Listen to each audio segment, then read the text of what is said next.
to more and more like cocaine, crack. Then I started shooting because I never, I didn't feel that. I started with painkillers.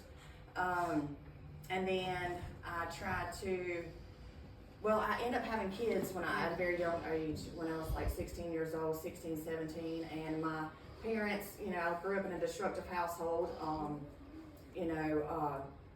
We had money, but like they was alcoholics too, so it was like a generational thing. They ended up fighting and stuff like that, so I grew into their same old stuff.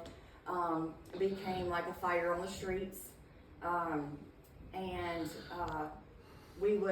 started dating a guy, and he was like 4 years older than me that I ended up having kids with. And we would go around and we would like, anybody that would say just like a bad word to us or whatever, we would want to fight them because that's the way that we grew up. My mom and dad told us that we didn't take nothing from nobody, but that was the wrong way to fight.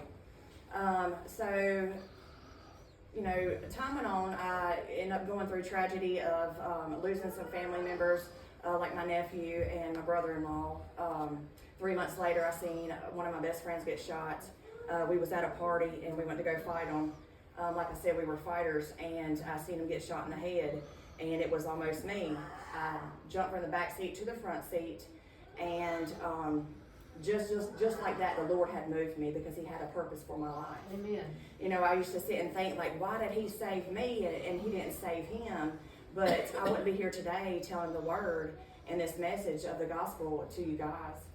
But, after that, I ended up spiraling down more in destruction, trying to take care of trauma in my own hands, trying to self-medicate. So I started shooting dope, Oxycontins, and then I finally decided to go on methadone, and that wasn't good for me either. It was just like another door. It was just good for me because I didn't want no help.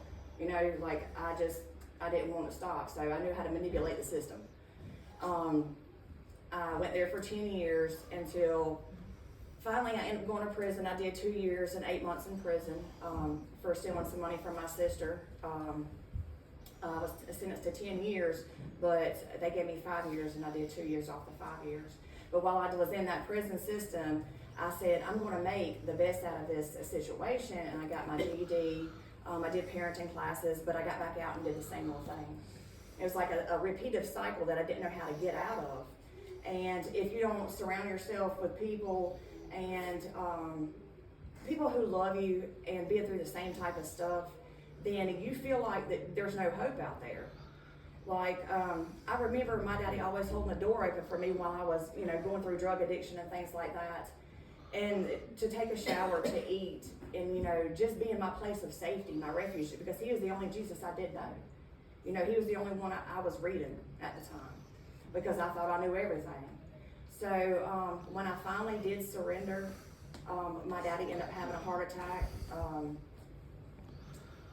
So I said, I got to do something better with my life. I want to be able to, my dad to see me get married, and to have my own home and things like that. This is what I've been fighting for all my life. And here I am 40 years old today, and knowing that there's more to come. He says that you can't even imagine what He has for you. Amen. So those promises is what I stand on.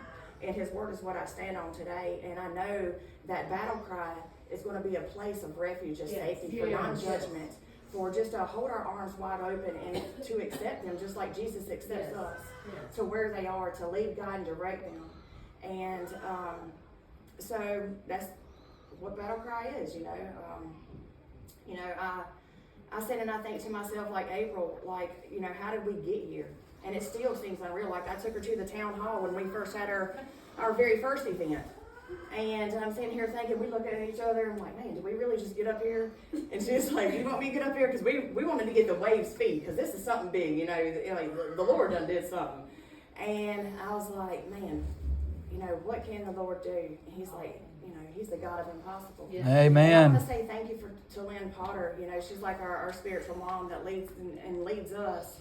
And I thank her for so much, for just her sheltering us and opening her heart, because I had walls built up in my heart from just walking through hell. And I just see her, you know, taking care of us like a little mother hen, and that's how I want to be, you know, and I just love her so much. And I thank each and every one of y'all for opening up your heart and your ears to be able to receive this word today for non-judgment of our past. And I thank y'all and I love y'all. Amen. Amen.